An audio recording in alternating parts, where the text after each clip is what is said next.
The middle school years are tricky for parents because things have been going along pretty smoothly for the past 11 years in most people's cases, and then suddenly what they've been doing that works really well often stops working.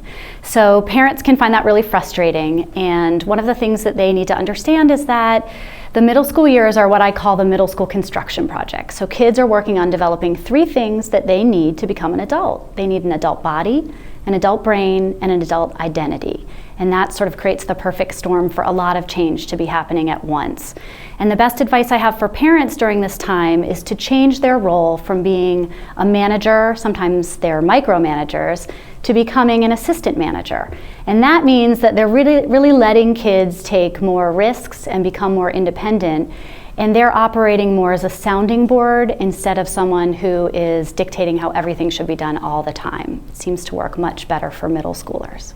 This is a tough change to make, and I've been there myself. I have a daughter who's in high school and a son who's in middle school, so I know that it's a really difficult change.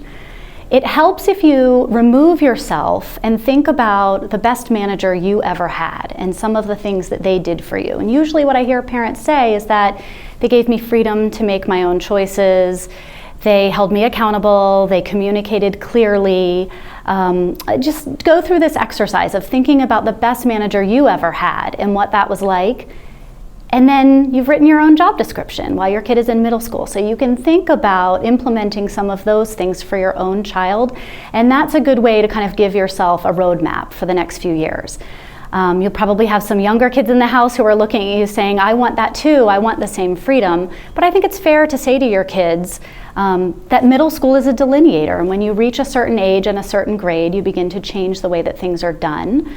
So if you can look at it that way as sort of a marking point in the sand where you're going to make some changes, it helps.